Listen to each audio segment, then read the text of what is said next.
I am that I am. Adamus of Sovereign Domain. And such a delight and a pleasure to be here with you. And let's just take a good deep breath, feel into the energies of this Shoud, February 2022. I bet you some of you didn't even know you'd make it this far, be here at this time on the planet, but something within you said, just had to be. Take a good deep breath, and I'm going to ask for my coffee, if I may. Thank you, dear Carrie. Coffee and treats today, treats. Oh, thank you so much. You know, Uncle Adamus truly appreciates it. That sounds kind of creepy. Kind of creepy. Well, it's meant to sound nice and friendly, but thank you. One of the real joys, pleasures of coming here to the Shouds and to the workshops, of course, is I get to drink the human coffee, and they're making it better all the time. Something cappuccinos or lattes or whatever they call them, but it's getting better and better all the time. So, and then I get treats. I get treated like an Ascended Master. They don't even do this for me at the Ascended Masters Club. I have to get my own. Yeah, isn't that sad? Dear Linda Visa, how are you? I hear you're a broken woman. A little bit, but I'm good. Yes, Calder's telling me not a broken woman. You actually have a broken rib. What was that about? How did that happen? Tell us all. Really? Sure. I slipped and fell. You slipped and fell. And does it still hurt? Every breath. Every breath. Okay, let's do a deep breath right now. Yeah, Linda. right, thank you. What do you think that was about? The weather, it sucked. No, it's not the weather. It wouldn't happen in Hawaii. There's no ice there. It would have been something else. You would have fell on a volcano or something. Or a turtle. Or a turtle or Yeah. whatever. No, it was a bump and I'm fill. not looking for a reading. I'm going to give you one. It was a bump and fill, dear Linda. And it happens to a lot of you. You have something happen, you knock your head, or in your case, you broke a rib. And I knocked my head. And you knocked on the head. And wind knocked out of me. And, it's actually, smile, it's a good thing. Oh, good. Yeah, it's a good thing. It'll be painful for a while, but a lot of you are going through this kind of a massive infusion. We're going to talk about it today, but you held back for a long time, and tiptoeing into your realization, and a lot of trepidations about what you were doing, and a lot of doubts and concerns. And now I feel kind of a shift in a tide of Shambhala saying, "Okay, now I'm ready. Bring it on." And sometimes it results in what I call a bump and fill. You have an accident, which you'll recover from. And it knocks the crap out of you. I mean, the old Macchio. It didn't knock the crap out of me, just the wind. It knocks the old Macchio kind of crap out of you. And during that time when you're in kind of a state of shock, then that's when you get this huge infusion of your divinity coming in. And sometimes, like you, kind of a lasting pain as a kind of a reminder, but also take it easy right now. You have to take care of yourself. Calder's, I'm certain, is taking very, very good care of you. And it's a time to nurture yourself, not to get back up and be doing the same activities you were doing before, but a time to nurture, to have some, I'm not sure what this is. I've never seen anything quite like it, but... No, thank you. No. Yes. We won't go any further until you enjoy. Wasn't that good? Mm-hmm. See, and until you nurture yourself, don't spit it out. Very good. That is truly delicious. Sometimes I miss being on Earth as a human. I thought you only liked oatmeal. Well, that's definitely not oatmeal, That's but it's not definitely good. Not that I only liked oatmeal, Linda. Once in a while I ate corn, but once in a while I'd enjoy. But when I did, it was a sensual experience, not just throwing food into my mouth. When I had something like that, it's delectable. And look at this. Oh, it's all about you. Why not? I'm an ascended master. I mean, how many ascended masters do you get coming to your place? Okay, you're pretty special. Yeah, well, actually, not really, because today, well, let me start by saying, take a good deep breath, get out of your head for a moment. And how do you get out of your head? You say, I'm going to go out of my head. That's it. Stop. Well, how do I get out of my head? You just take a deep breath and you go out of your head. Take a deep breath through the nostrils, through your nose. What do you smell? What do you smell? Smell, the sense of human smell, is one of the most underutilized and perhaps most profound and clear of your human senses. What do you smell? What do you smell? Dogs, they have a great sense of smell. They can smell not only food, they can smell human emotions, fear in particular. They can smell disease. They can smell COVID. Just a little bit of training, they can detect who has COVID or not. Well, all these tests and everything. Just go to a pet, have the dog smell you. Belle, for instance, can smell, not think, but smell that Caldra and Linda are going to be there soon. So, smelling into the air, oh, they're going to be back. And not that you or Caldra have so much odor, well, once in a while, but they sense through the smell, and they can smell time. They truly can. They can smell fear. They can smell joy. They can smell when something, before an earthquake happens, they can smell that. You know why? It's an inherent sense that they have, and you have also. They don't think about it. And right now, when I asked you to breathe in and smell, you're thinking about it. Dogs, they bypass about 90% of their brain circuitry when they're smelling. They don't use qualia to try to attach and say, well, this is what I smelled before. The smell for a dog is a new experience almost every time they smell. And yes, if something smells like something they'd smelled before, they associate qualia, but they're always open to what's really in this sense of smell. So let's do it again, but this time really go beyond the brain, the mind. Take a deep breath in. What do you smell? You might want to write it down. What do you smell? Oh, your minds. What am I going to do? You still get blocked in your mind. Let's do this again. I'm going to have another bite here, and you're going to smell. No, I can do it myself, dear. No, you did it me. Now it's my turn. Oh, jeez. What am I, an old ascended master? Wow. Yummy, huh? So what do you smell? Okay, better now. You're not thinking so much. You're laughing about our little distraction here. What do you smell? Well, I'll tell you. I have a couple of guests here today, and I don't normally bring guests in. I like you all to myself. But I brought a couple of guests in today. The first one is FM. Smell is energy. He doesn't have BO, he's an ascended master. The smell is energy. What does it smell like? And it could be different for every one of you. It's not a single answer, but there is a definite smell. I have a smell about me. I smell like roses today. FM is here. We're going to talk about the FM Shambra radio link that he's been working on. So he's here. And I also brought in another guest today. Another guest because, well, we have some remedial benching work to do. Now, we're going to be doing some benching today.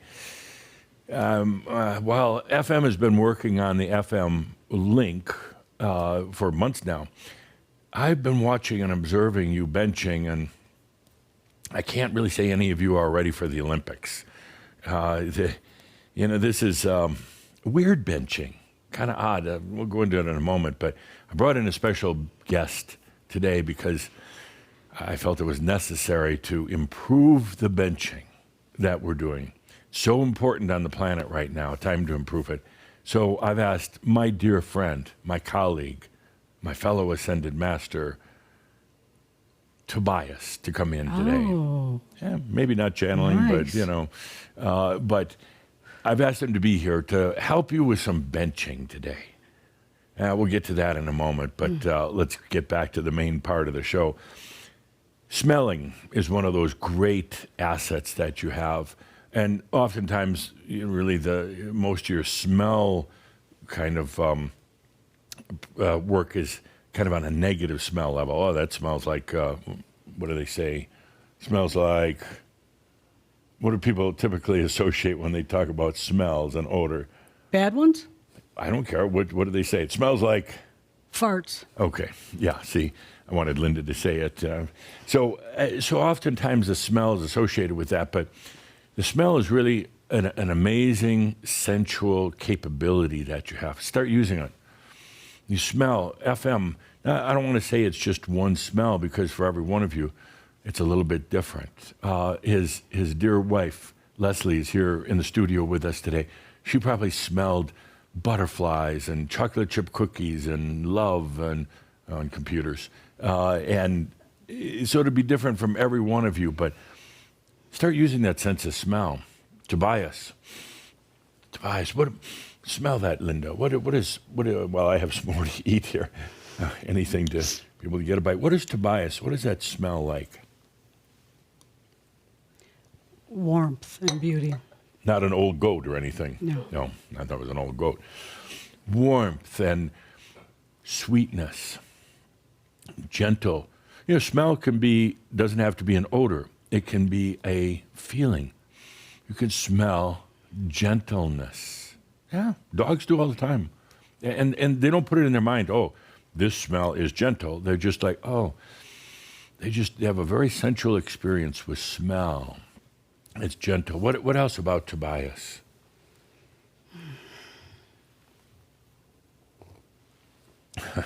Tobias is adding his own. Smells like old wine sometimes. No, safe. He feels so safe. Well, he still smells like old wine. You bring over with you to the other side what you were last doing on Earth, and he liked to have a glass of wine or two, and not always the best. Tobias, not always the best wine.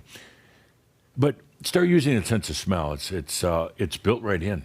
You don't have to pay for it. You don't have to go out and get it installed. It's right there. You can smell time. You can smell emotions. You can smell food, of course, things like that. You can smell the future. You can actually literally, we're going to do it in our upcoming workshop, Time Traveling. You can smell into the future. You can literally go to the future through your sense of smell and other things. But let's take a good deep breath together, really deep. Good deep breath. Linda, good deep breath. Oh, no, it hurts too much. Okay. Good deep breath. No, it doesn't hurt too much. That's the first thing I did when you mentioned Tobias. Wanted to breathe that in and feel it and know the safeness of it and the love he has for all of us. Good. Okay. So a good deep breath. I'll talk for just a moment about Pronost. I love Pronost. Pronost is the chance once a year to talk about the planet. And don't usually talk a lot about it because it's all about you and about your journey. But in Pronost, we get to talk about the planet and what's happening. But now, literally, what you're doing and what the planet is doing is really starting to converge together. And that, to me, was probably the most important part of Pronost 2022. We're talking about the planet, but it has a direct implication on you and you on the planet. What the planet is going through right now, the very, very fast changes, unprecedented. It used to be back in a lifetime, 500 years ago. I mean, not many things changed. If you lived in a village, about the only thing that ever really changed was birth and death. And once in a while, somebody would put in maybe a new store, or a new blacksmith would come to town. And that was about it. I mean, now that happens in your life, the changes, the pace of changes, that would happen within an hour, all those changes. You don't have a precedence from a past lifetime that you can go back to and say, okay, how did I cope with fast-paced changes? You just don't have that reference point. Everything is changing so fast on the planet now. And as it does, it's time now more than ever to be your light. And for a couple of reasons. That's why you came here, to shine that consciousness on the planet. But it's also right now is such an important time on the planet for not only the light that you bring, but the balance that comes with that. That's so important right now. And for you personally, to really now get into the metaphysics of understanding what reality is all about. This planet is breaking through reality paradigms very, very quickly, and it's causing a lot of unsettled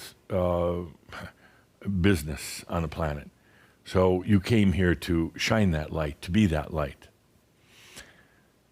We talked at length in Pronost about the new physics, and these are not things that, for some science fiction book, these are things that are happening right now on the planet, and you're in the position to behold them, to see them unfolding before your eyes. I told you that one of the things that I'm so looking forward to is when a physicist or a group of them come out with a statement, a very bold statement, a public statement, saying that energy is basically communication.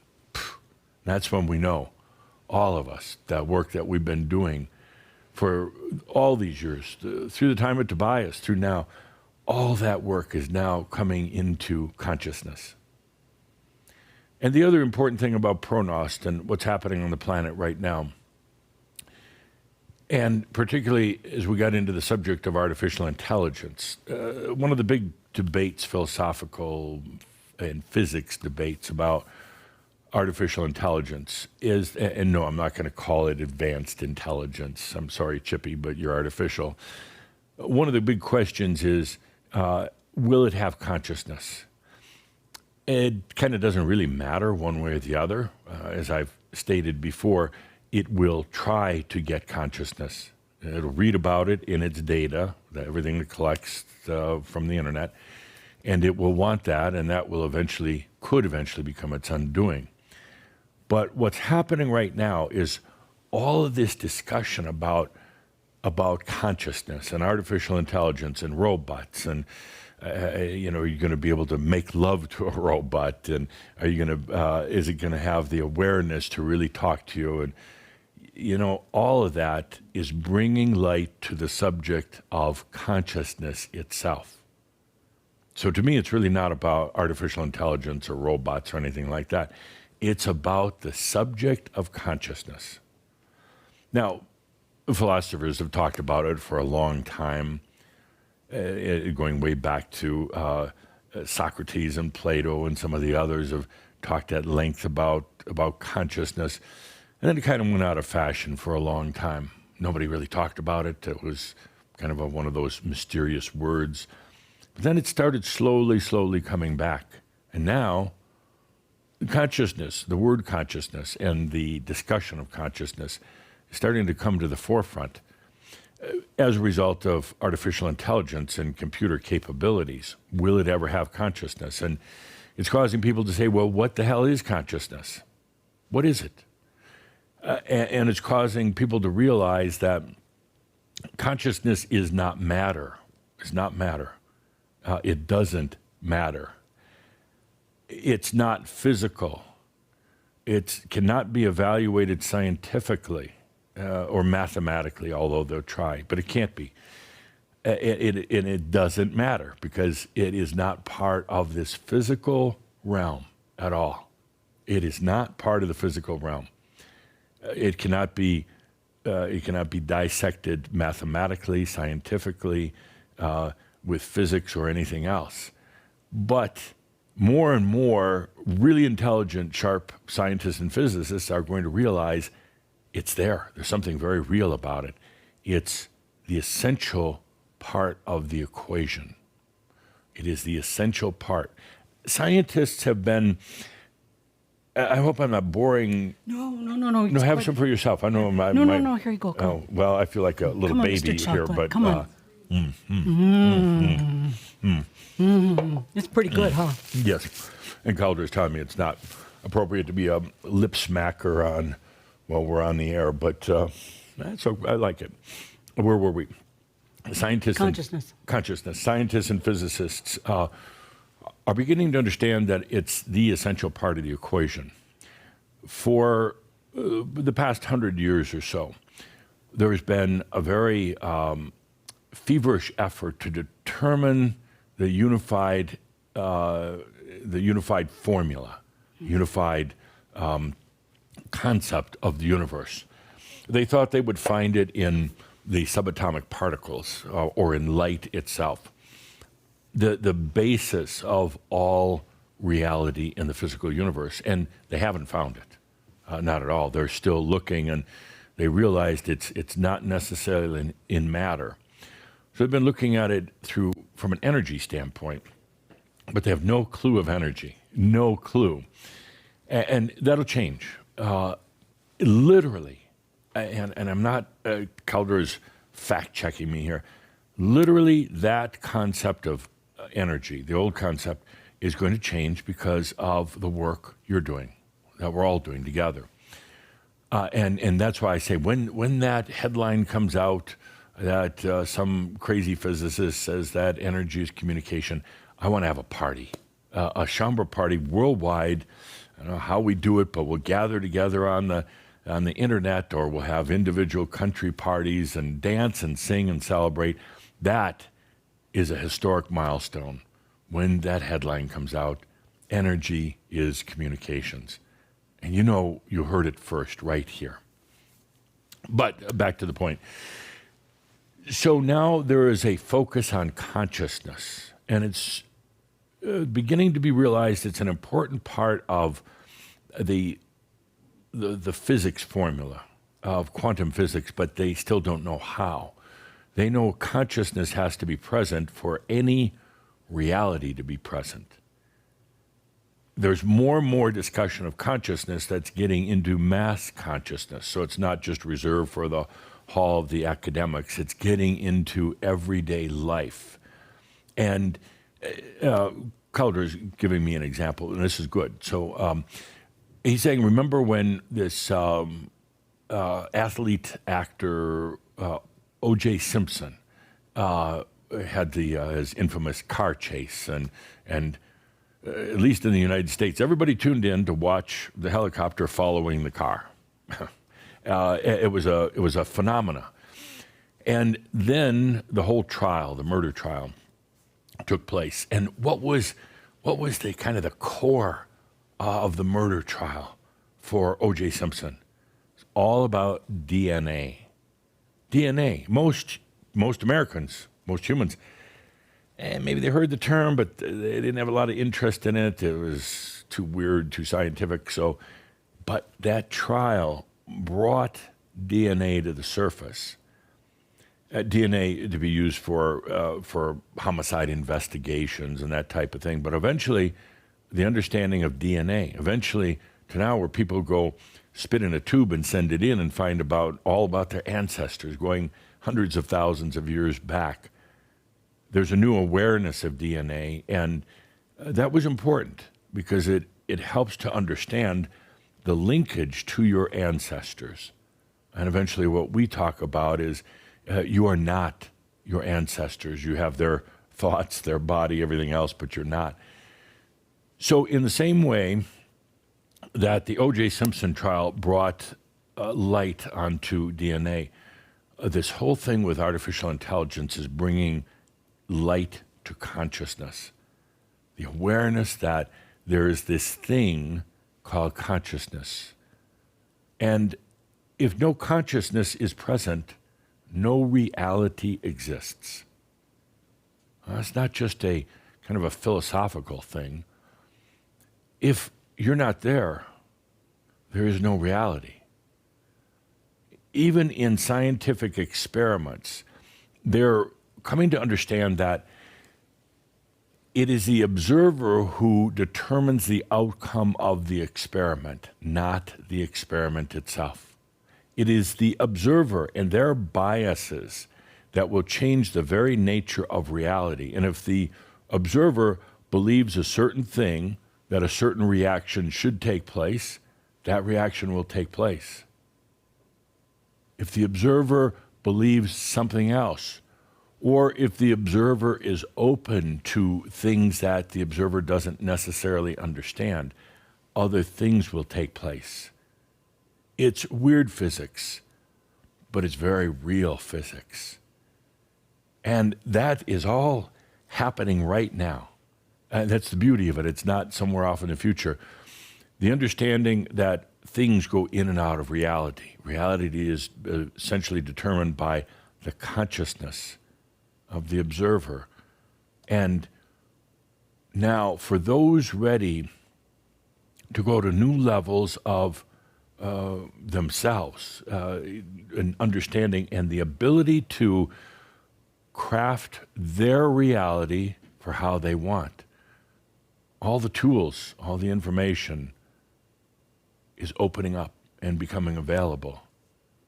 We talk a lot about energy and energy serving you, and I know it's a great line, and some of you even have a tattoo about that, energy serves me. And that's great to be able to say it, but then to really sensually feel and do it, realizing that it is your energy and it's your consciousness now, your presence, and your openness, your allowing, that shifts everything. The fact that the energy is yours and it does serve you, and it's a graceful thing. Everything changes. Everything changes. So I've taken far too long in my opening statement. Let's get down to business. I've got FM sitting over here tapping his foot very impatiently. So welcome, FM. Everybody, please welcome FM. He is an esteemed member of the Ascended Masters Club. He never thought he'd get here. He thought he'd have a number of lifetimes to go through, but something happened in his closing moments of his life, and he did something quite brilliant, super intelligent, an amazing program that he wrote for himself, a software program just for him. It was called Allowing. In the waning moments of his life, with nothing left to hold on to, he finally said, okay, I'm just going to allow. I'm going to stop being a overly intellectual, logical person. I'm going to allow. And boom, next thing, he finds himself at the Ascended Masters Club. It was easy. It was easy. So FM has been working on what we call the Shaumbra FM radio. And it's not a radio like you're not going to find the golden oldies there. I mean, old songs and old tunes. It's not a radio station. This is a metaphor. It is a communication link that goes out, like a message that goes out, broadcast out to, well, initially to Shaumbra, but now to everyone. He has been working on the link for a number of years with some other Shaumbra who have left the planet, saying, how do we tweak this? How do we adjust it just for Shaumbra? How do we tune it to their needs? And then finally, shortly after our Time of the Merlin event in September of last year, they went live. They started broadcasting. Now, please, it's not literally a radio tower on Mars or anything like that. It's really a metaphor, but they're using special frequencies to transmit a very important message, a very simple message. The message is that it's all within you. You already know. There's no need to go outside for any answers. There's no need to go to another person. There's no need to go to Jesus. Jesus is busy. Jesus has a lot on his hands right now. So you don't need to go to Jesus. I love Jesus. And he loves me too, yes. Thank you, Jesus. Jesus is great, but that energy is so misused and misunderstood. And sorry, Jesus. So anyway, this link goes out, and it's a constant reminder you have it within you. Seek not outside yourself, but allow all that you are to shine forth. FM wrote that. Can you believe, Leslie, can you believe FM wrote that? He wasn't that kind of poetic guy in his life, but he wrote that. That message was, let's say, beamed to Chambro from about mid-September through December 21st. And then it shut down for a while to be adjusted and refined, to understand the nuances and why it worked sometimes, why it didn't work other times. So FM went back to the laboratory. He built a big laboratory here in the Ascended Masters Club, built a big laboratory, went back and adjusted and tuned, and he was down there for ages. We didn't see him. We didn't hear from him. He didn't eat. He just shut the door, was in there working, and Leslie, you know what that's like. He did that when he was on the planet.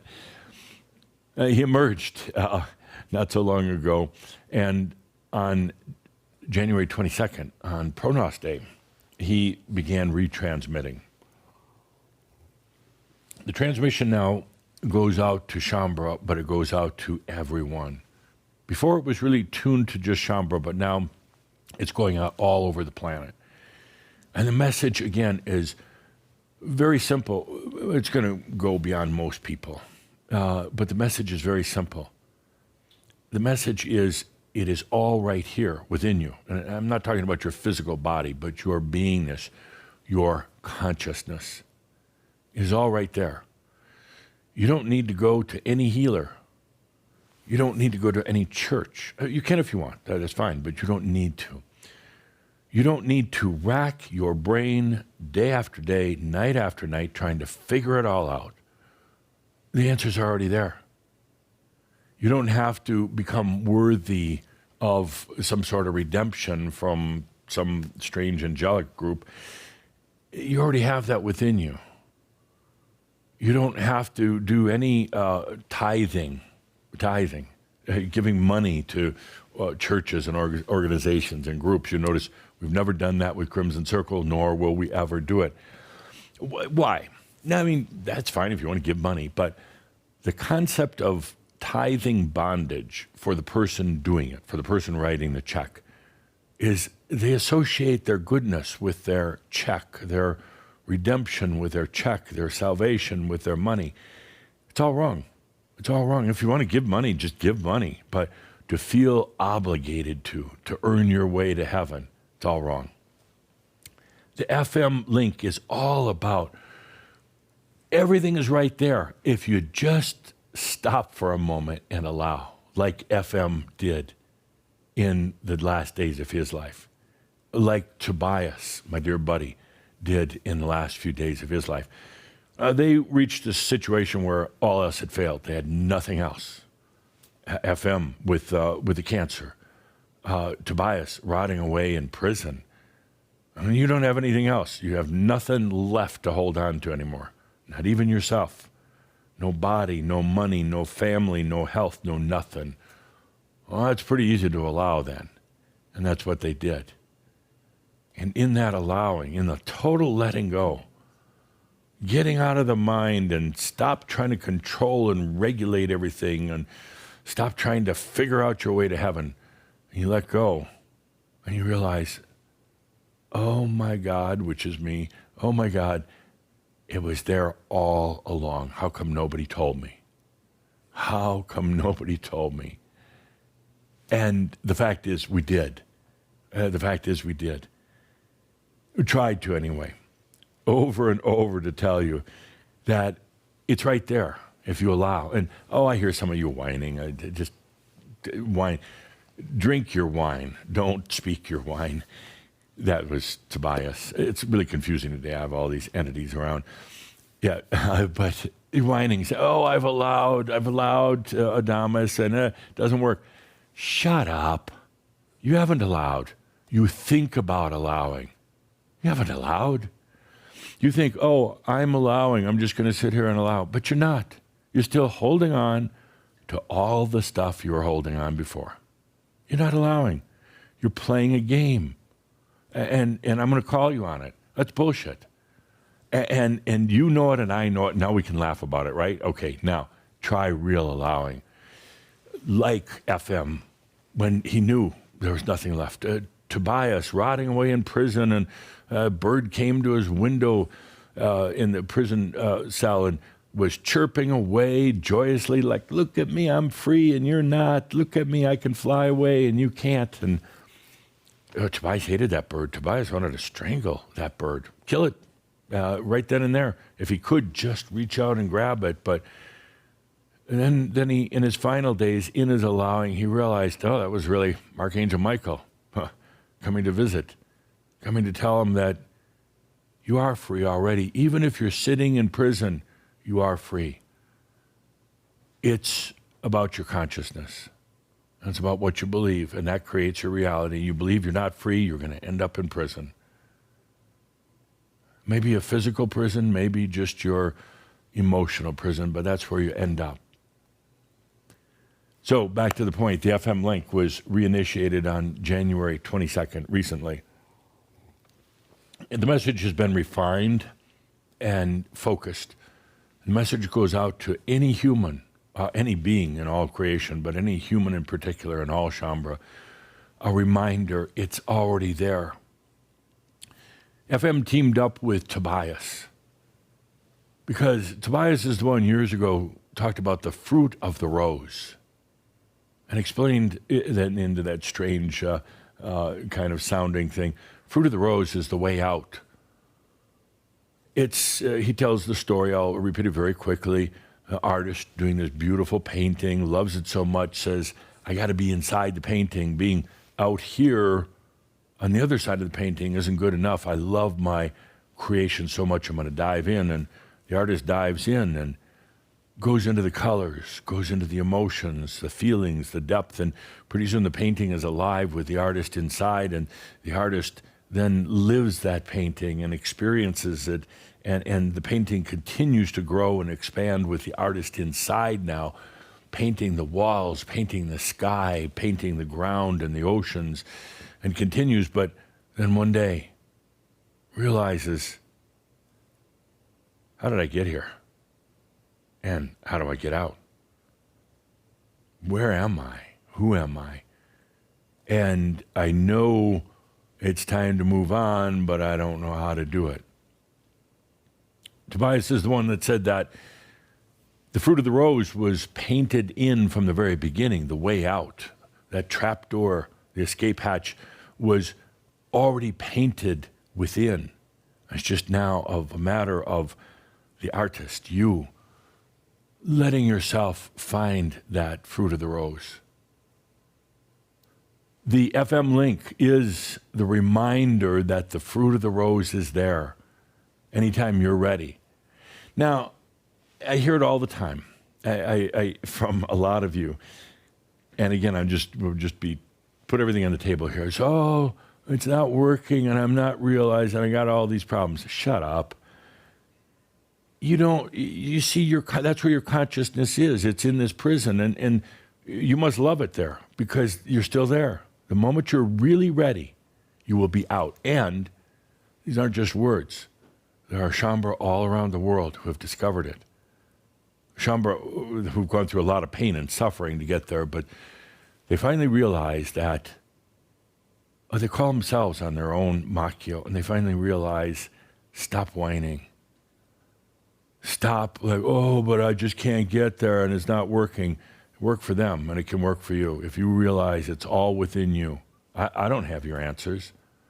I'm just kicking the ass for you.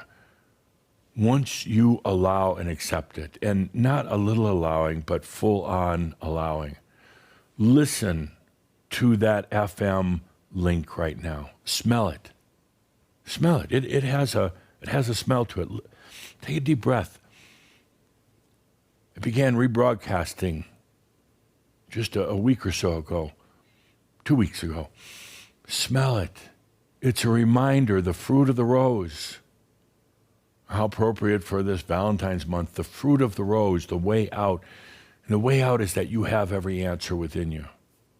And once you acknowledge that and stop playing head games and stop, well, I don't have the answers and it didn't work and what are you going to do for me next? Once you realize that Calder is giving me a hard time, I got to act it out a little, Calder. I mean, what do you want, a boring lecture? It is within you. Smell that link, that message. And remind yourself through the smell rather than through your brain, oh, I have every answer within me if I just shut up and listen. Not answers that come from the brain, but answers in the heart and in my soul. And answers then that align me with my own grace and energy. And when you're constantly complaining and whining, you're out of alignment. So that's exactly what you're going to get. Reality follows consciousness. Reality follows even limited consciousness and beliefs that it'll create it for you, and that's what you get. So let's take a deep breath and sense the FM link as it goes out, not only to Shambro, but to the world. And that's important. It's part 2. In Pronos 2020, I talked about the planetary awakening. The dragon had come in the previous year and started to shake things up, as you've seen. The dragon's done a pretty good job. Then comes the planetary awakening in 2020. And it was the beginning of an awakening cycle on the planet. You could say about a 21 to 25 year awakening cycle. We're now barely into the second year of it. And what's happening on the planet right now is that, well, you've seen it. You don't have to be a rocket scientist or anything else. You've seen it. The planet is in chaos and turmoil, and I can smile when I'm saying that. It is in chaos and turmoil, and it will continue that way. If you think 2022 is going to be a cotton candy year, and that's not. It's going to continue to get messier and uglier. You got COVID, which is still around, even though I predicted it'd be gone, because humanity wanted it to go deeper and to do a bigger cleansing and a bigger change. You've got literally war, a war that the modern world hasn't really seen the likes of, or the threats of in a long time. And you have that now, that pressure.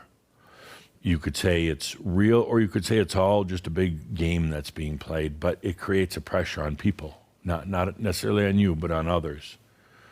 You have a financial system that is just crazy, and I smile when I say that because, the financial system is long overdue for an overhaul, and it's going to get one. And that doesn't mean run out and sell all your stocks or buy gold or anything like that.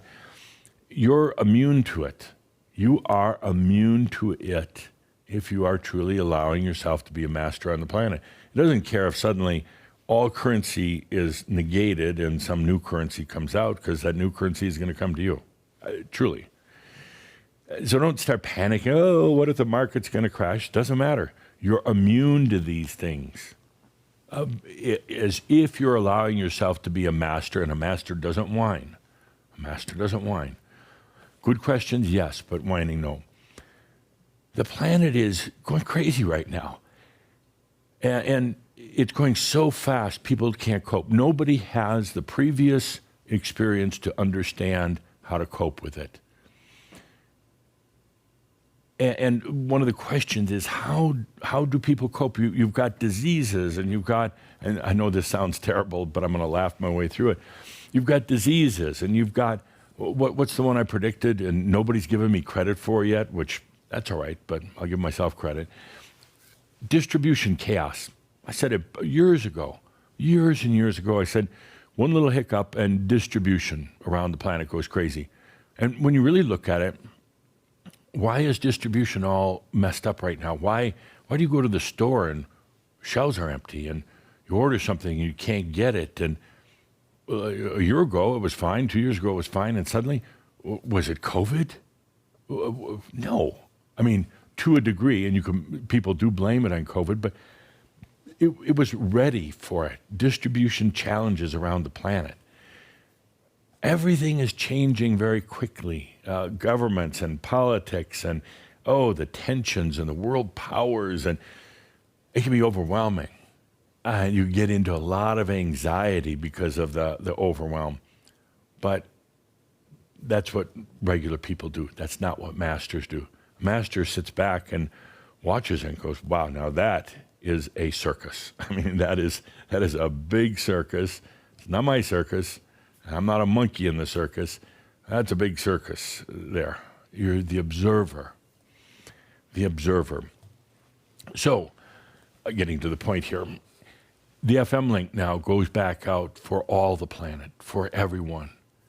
And what's going to happen now, for relating it to Schomburg, to Crimson Circle? A number of years ago, three and a half years ago, I talked to a Caldra late one night, and I said, it's going to be time pretty soon. Get your house in order. And get all your systems refined. Have everything working. Get your archiving, indexing, all the rest of that done. Because there's going to be a big awakening on the planet. That was about 3.5 years ago. And it's happening right now. Now, Crimson Circle has seen many new people come in, but nothing to the likes of what's going to be happening. With all of this turmoil happening on the planet and people unable to cope with it, they don't have the coping mechanisms, they're going to be looking for answers, and the genuine ones, the ones who are ready, the ones who are ready for the fruit of the rose and ready to take responsibility that it is within, they're going to be coming to Crimson Circle. And I have to ask, first of all, for Crimson Circle, for the staff, for management, are your systems ready? I really want you to don't just nod your head yes. I want you to sit down together in a group and look at them, review them. Are your systems really ready? They're going to be tested very soon. Are they ready? Have you backed up everything offline? I have to underline that. Gail, can you underline that a bunch of times? Everything has to be backed up offline. And you know why. You know why.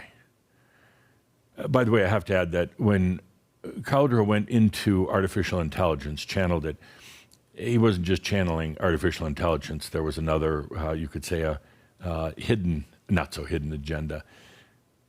He was going there on behalf, with all of you, and with that brought light into a place, into the mechanics, into the software, into the circuitry and the silicone chips. Literally brought light into that for the first time. So, Caldera, if you think that you've had a little trouble recovering, just think what all this did to Chippy. Because it wasn't just Caldera that went there, you all went there. Literally bringing light into the world of computers, into the world of artificial intelligence. Artificial intelligence has been scrambling to try to figure out what hit it ever since, but that's for another time, another discussion. Back to our point. Humans don't know how to cope right now, and I'm going to call for a special session this summer with, I'll give Caldera the details, but a special session to talk about how the planet is trying to cope with all this. Some of the things are obvious. Alcohol, drugs, these SSRI medications, people just dropping out of life, not dying, but just dropping out of their jobs and their families and just walking away as one of the coping mechanisms. Becoming obsessive, getting deep into hobbies, which is good, like music or repairing cars or whatever else, but channeling that energy into something else. People right now on the planet do not know how to cope. Not just the average person on the street or the farmer in the field, but your leaders. They have less coping mechanisms and relief than even you do. Now, that's pretty scary. It's real scary. They don't know how to handle it. There's nothing in history that is even similar to what's happening now. So everybody's trying to figure out, how do we cope? And I want to talk about it this summer. It's not just mental imbalance. There's physical imbalances. There's energy imbalances. And we're going to dive deep into it and bring some light into coping. Now, there's a small group of humans on the planet that are coping by crying out. They're crying out, and you know what that's like. You've done it. And it's the miserable stuff. It's the 2 or 3 in the morning crying out. You wake up, you're overcome with anxiety. You're trying to figure things out. You try to go back to the old ways that you used to have, praying maybe, or positive thinking, and they don't work. They don't work. As a matter of fact, it almost makes it worse, and then you really feel desperate. These middle-of-the-nighters are asking questions, deep questions that you asked, so you should understand. What's this all about? What am I doing here? What next? Is there anybody else like me out there? Remember that one? Is there any relief? And you ask these deep questions, but then the mind, it gets so often into its paranoia and its chattering, and you start thinking about conspiracies and UFOs and Palladians and all this other stuff, and you start messing up your mind, and you wake up in the morning, you're exhausted and no answers, and you're just desperate for something to come along, something.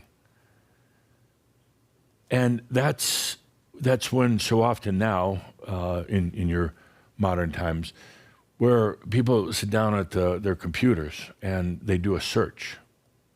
And I've seen it all. I've seen all the words. Used to be a lot of prayers, but now they're searching the internet. Weird. But typing in, I want to die. Or typing in, there's got to be answers. Or the one that I see a lot now is just very simple. It's please help me. Typing into an internet search, please help me. And that's where you come in. The work that you do, the work that Tobias started with the Crimson Circle so many years ago, that's where you come in right now. That please help me, that SOS. They don't even know what to ask for. They're going to be very open because they're at that last straw. They've had to let so much go. They're going to be open, and they're going to sit down and do that search, and somehow, as you know, magically, Crimson Circle comes up, or Shambra, or maybe Adamus Saint Germain, but all right, Tobias. But that's where you come in. That's where all this work we've been doing comes in. And that's where the new ones start coming in. They're going to be similar to you in many ways. They're going to be different in a lot of ways. And the last thing they need to hear is a bunch of macchio, a bunch of overly philosophical advice, a bunch of, even a bunch of like nurturing that's too sweet. They're not going to, they don't want that. They want real answers, and this to all Shambra and to Crimson Circle. They're going to test you first. They've been misled many, many times. They're going to test you. Are you real? Are you real? Or are you just trying to sell something?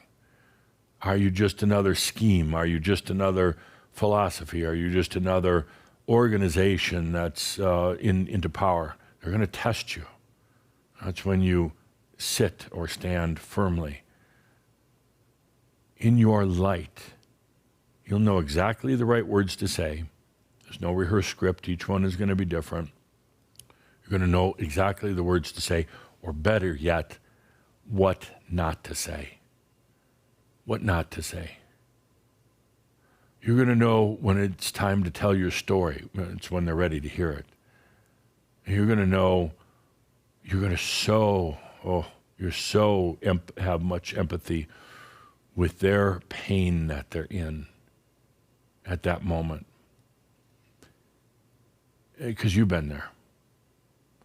And you're going to realize as a professional venture that eventually the pain will go away.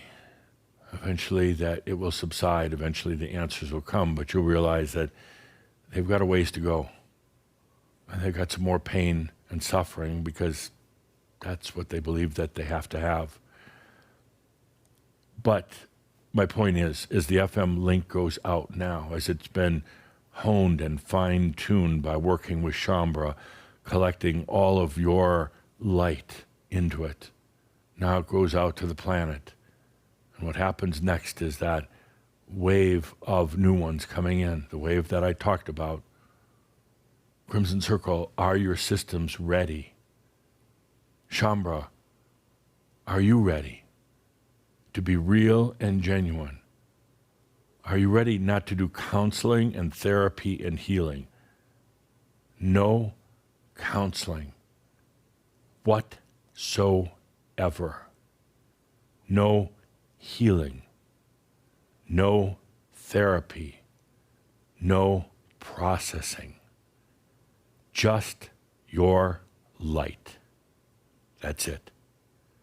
Just your light.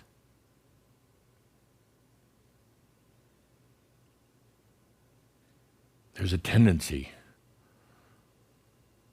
an old human tendency, to want to start talking and trying to make them feel better, and maybe even a little ego that you're the master and you're talking to the student. Don't go there. Don't go there. Just your light shining to them. They'll be coming soon. Make sure you're ready, all of you. I'm going to be there. Tobias is going to be there. Let's take a good deep breath with that. With all that you've learned up to now. I know I've offended some of you. I'm getting that very clear. I'm smelling the anger from some of you. What do you mean, no counseling? I mean no counseling. I absolutely mean that. And I know some of you are deeply invested into it. These people do not need counseling. They need a standard. They need light, not words. They need to know that you are genuine and not just some psychologist trying to help them and session after session. And no, they don't need counseling. They need to know from you, from your light, that they have the answers within, that they can do it. They need to look at you and see that you've crossed the river. They need to look at you and know that it can be done. Counseling will keep them on the human side of the river. They'll never even attempt to go to the other side. Counseling will get them in processing. Counseling, it gets you deeper and deeper into your junk. And I know some of you are already writing emails. Don't send them to me. You'll understand what I mean at a certain point as you mature spiritually, as you mature consciously. You'll understand why I say none of that anymore. Let's take a good deep breath with that. We'll also talk this summer about Shambhala coping. Coping. It's a very different world right now than you could have even expected. How do you cope as masters? Obviously not with counseling or processing, but how do you cope? How do you handle the intense pressure of being on the planet right now? What is it? Is it fraternity with others? Is it just spending time by yourself? Is it enjoying nature? How do you cope right now with being a master on the planet? And I'll tell you one thing as a kind of a heads up. One of the most important things is sensuality. Sensuality. Sensuality is the ability to feel and to experience, to go into your life, into your energies. Sensuality is the openness without fear, without holding back, to be able to experience physical sensuality, mental sensuality, and consciousness sensuality. Sensuality is the thing that brings life into life. And by having and allowing the experiences of sensuality into your life, suddenly you realize all this mental stuff happening on the planet right now, and it's just going to get crazier. All that is rather meaningless for you anyway. The sensual experience lets you truly feel into your life and to bring color to your life, a life that for a long time has been pretty colorless because of mass consciousness and other things. But one of the keys to coping for you masters is sensuality. Most of you have denied it for a long time, kept yourself from enjoying a really good dessert or really good sex or music or so many of the other things. We're going to go into sensuality, but I must move along now. Let's talk about benching. Benching. So benching is kind of a metaphor, a symbol for something very, very simple that Tobias came out with a long time ago. When it took years and years, and changing the words and everything else. But way back when Tobias said, "Stand behind the short wall."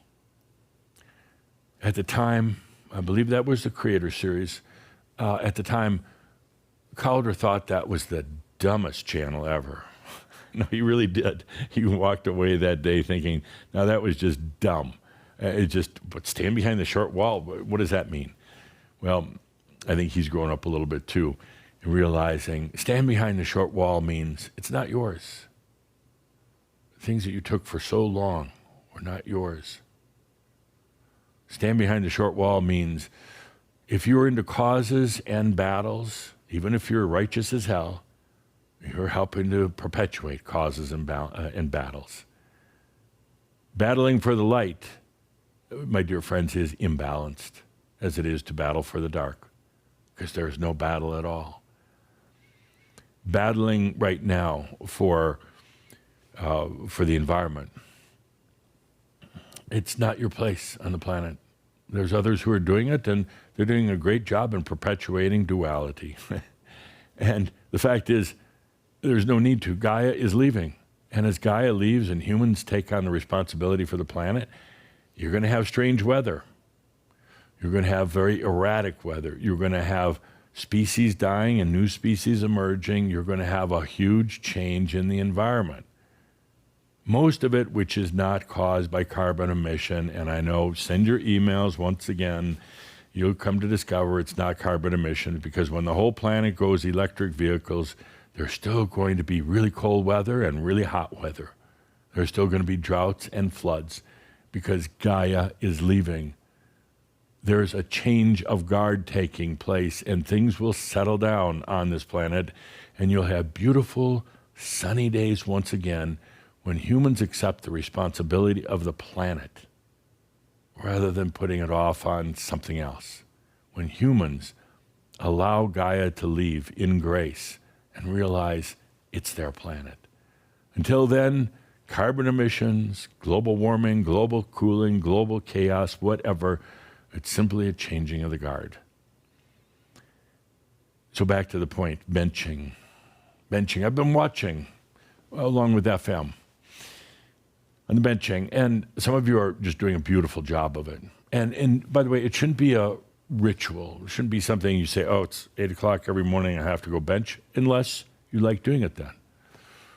Benching is not projecting your agenda onto anything on the planet. Benching is simply compassion, standing behind the short wall, looking out at the world, being very aware of what's going on. I mean, aware that you're not putting blinders on, saying, "Hey, the world's lovely." No, the world's really crappy right now, but it's going through something. It's like catching a cold or the flu. It's really crappy for a while, but it's a cleansing of the system. Stand behind the short wall for a couple of reasons. Sit on your bench. Don't get caught in it. It's ugly out there. It's really ugly. Don't get caught in it. And you're here to shine your light, not to take up swords or causes or battles. And it's very hard to do for some of you. You really want to get in there. And I see you benching, but then as you bench, you're directing your psychic energy towards healing the divine feminine, or towards healing the indigenous, or towards healing the hunger. No, that is not benching. That is cause fighting. That's all it is. You're right back into the fray. You're right back into the problem. And then I'll have to come along with some other Shaumbra, and we'll have to shine our light to get you out of the problem. So don't go into it. Benching is compassion. Benching is accepting all things as they are, including yourself. Benching is without agenda. You don't sit there and try to make the world a better place or a worse place. You are simply shining a light. You could do it. You could have a drink of coffee. You could be listening to music. You could be playing solitaire on your iPad. I have to get these things from Caldera. It doesn't matter. It just means you're taking a moment to let your light truly shine out onto the potentials for humanity. It's your consciousness shining out. In benching, it is simply about shining your light, not about igniting sparks. Meaning that you're not trying to cause change. You're not trying to set fires, spark things to go. You don't need to. You're shining a light. You're shining a light on those people who I was talking about, the middle of the nighters, like you used to be, that are desperate. Please help me. That's the internet search. Please help me. I don't know who to ask or what to ask. And that light goes out to them because they're receptive. It goes out to everybody, but they're receptive. We're not trying to go out and recruit people. You're not getting on bicycles and going from door to door to door, house to house, trying to recruit people in the Crimson Circle. That would be disastrous. But you're shining a light, a standard, a way to shine potentials. And then it's up to them. It's up to them whether they come to Crimson Circle. Don't go out and try to bring them in. It's up to them whether they want to come in or not. And then once they find Crimson Circle, it's up to them what they want to do with it. Benching is a form of grace. You're not trying to do positive affirmations or positive mental images, or you're not even wishing and hoping for your abundance. No, benching is neutral, with the exception of opening up and shining your light. I see some of you go out and bench, and a lot of things happen. One is you sit down and say, okay, I'm going to bench for the planet. Then you get distracted. But I tell you, you're really not distracted. I mean, you're still benching. A dog could come along and you're playing with the dog and you're having fun, and half hour later, oh, I'm supposed to be benching, but now I have to go and do something. No, you were benching. The dog was your own brilliant distraction to get you out of your head while you benched. Some of you are still benching, again, trying to change the planet. Stop it. Stop it, because it's going to come back and smack you big time. The true shining light has no agenda whatsoever other than acceptance and compassion. The people out there in the planet, they're going through their experiences because that's what they're choosing. Nobody is inflicting it on them. Nobody. Nobody. No secret governments, no aliens, no people that live underground or anything. They're going through it because they're choosing it. And when they're ready to have a different way, they'll choose that, and then that will change their lives. You're not there to try to make trees grow taller. I saw one of you do that recently, and I wanted to take on myself as a dog and come pee on your leg. What are you doing? Benching and trying to make a tree grow taller? I know you were looking at it amongst the other trees and it was shorter and oh, that poor tree, I have to make it. No, that's not benching. That's being an ass. That's being an uncompassionate asshole. And no, really, you deserve it. Just one person. I don't care if they leave. I love you, but please, if you're going to bench like this, then block me out so I can't come around and see your stupidity. Tree. When you bench, it's simply shining a light to show greater potentials. That's all. That's all. And when you have seen your greater potentials, it's like a miracle. And then it's frightening at the same time.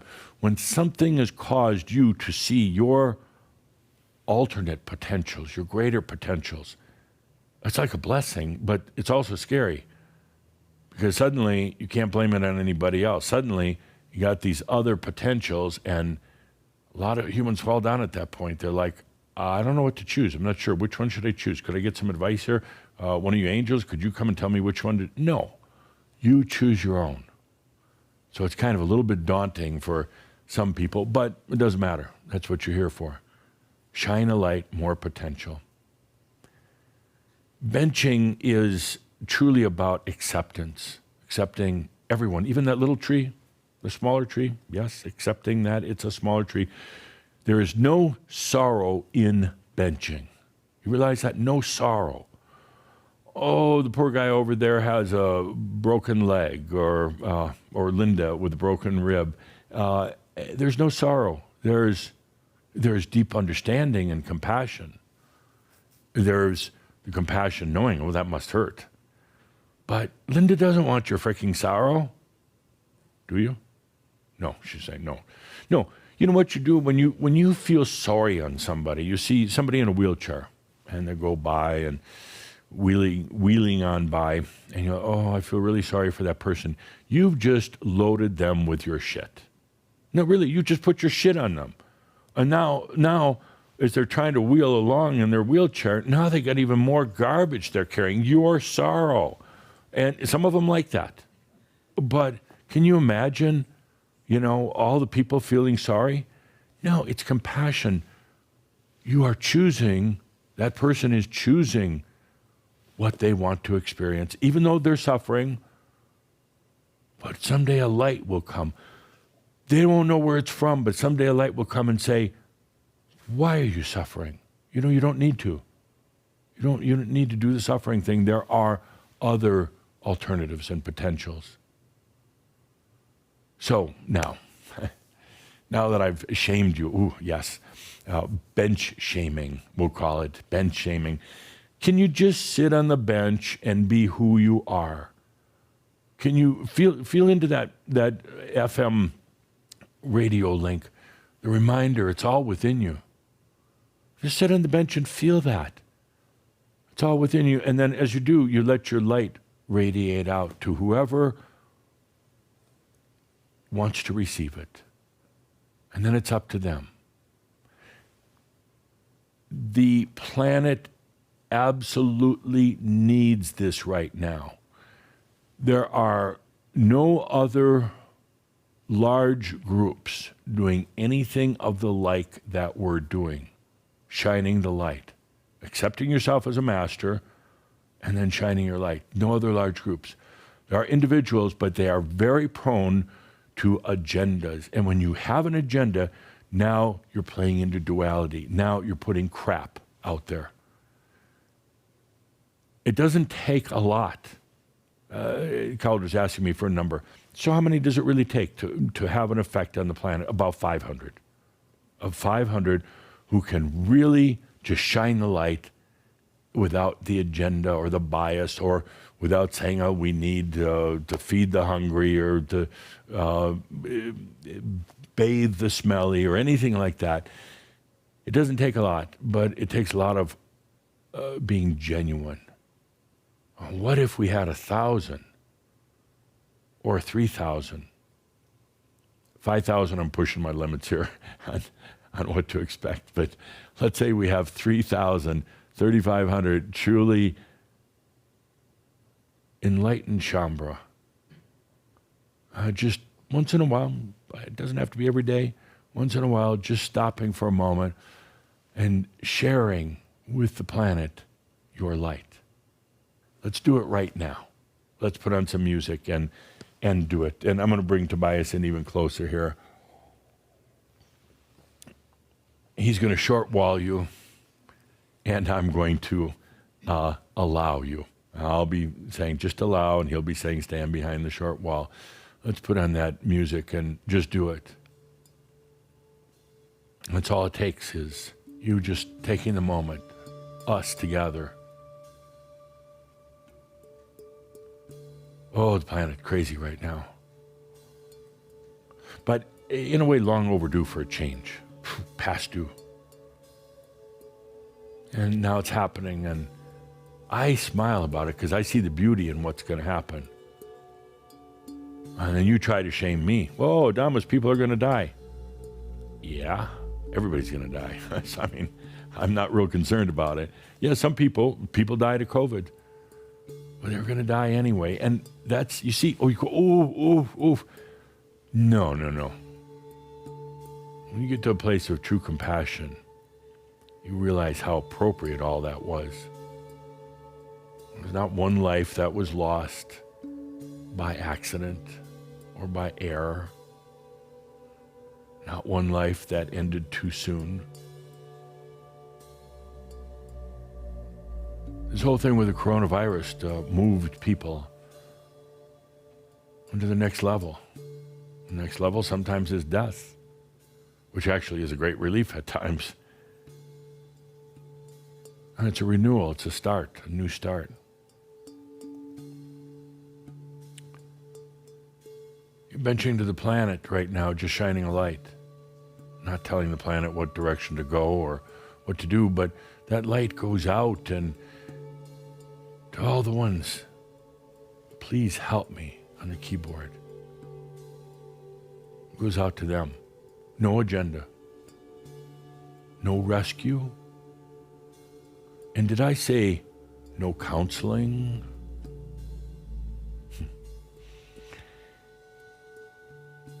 It's such a beautiful, simple thing.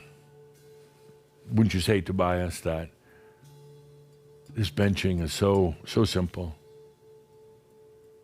Why do they make it confusing? Why do you think?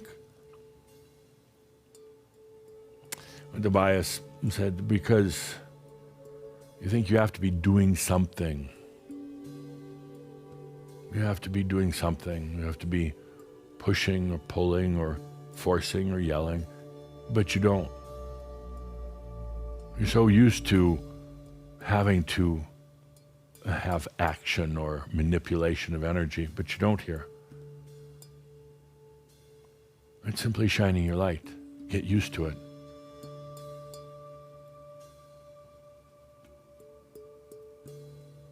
And some of you still, according to Tobias, still have some fear overlays, fear about dark, fear about darkness taking over the planet, a fear of the devil. And so you approach benching very cautiously and somewhat fearfully, thinking you have to keep moving the planet to light versus dark. And listen to Pronost from a few weeks ago. They're the same thing. And there's no devil that's going to take over. There's no evil force.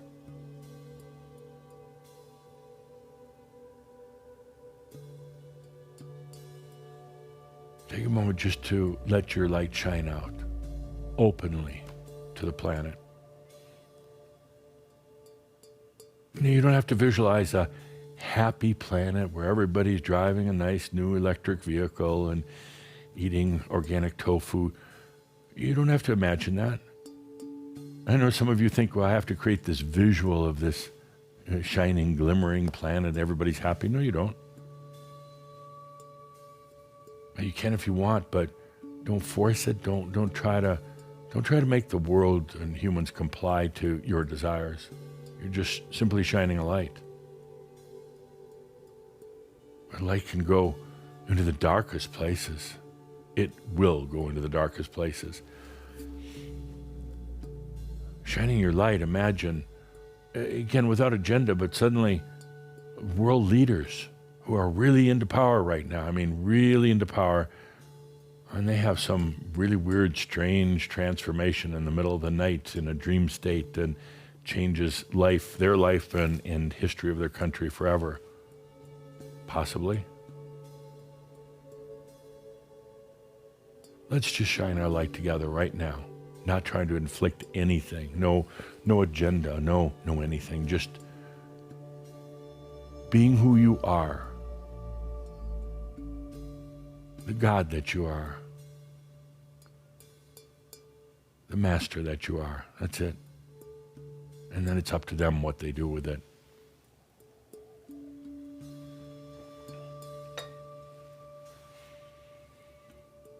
And then watch the news, watch the headlines. Particularly when we gather like this, which we'll be doing more and more often. And watch what happens shortly afterwards. Shortly meaning yet anything within 3 months. Caldera is giving me a hard time because angelic shortly and human shortly are two different things. Watch how things start changing on the planet, and sometimes not always what you would consider the best. Sometimes it may be taking a few steps backwards, but watch then over the long term.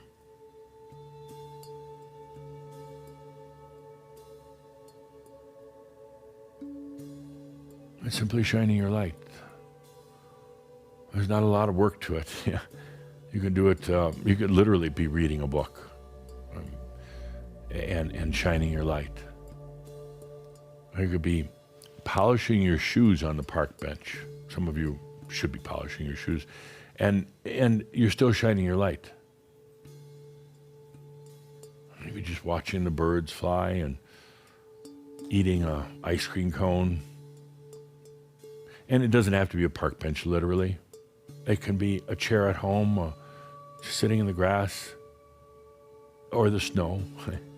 I heard somebody from Finland say, what about snow? That's fine. Snow is good. Let's take a deep breath and shine our genuine light out to the world right now without agenda. And as you do, this light, it contains your story. It contains your history. You're shining yourself out onto the planet.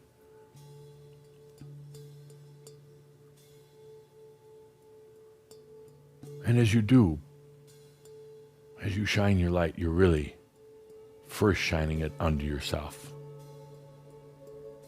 You know, when you can sit here and have total compassion and acceptance, when you can sit here and realize that everything is within, even before it goes out to the world, it hits upon yourself, upon the human still on the other side of the river. It hits upon every one of your past lives. It goes out to every one of what you would call your future lives. You see, that's kind of the irony in shining your light. It goes to you first. And then it goes to the planet. We'll end differently today than we normally do. Normally I make my grandiose exit, proclaiming that all is well in all of creation, which it is. But today, after I end my talking, and Tobias says I talk a lot, but after I end my talking, we're just going to let the music continue. Another 20 minutes or so. And let's all continue to bench, shining the light out to the world. And to yourself. So with that, I bid you goodbye until our upcoming message to Shambhala on February 22nd, 2022. Surprise! With that, let's continue benching as the lights come down.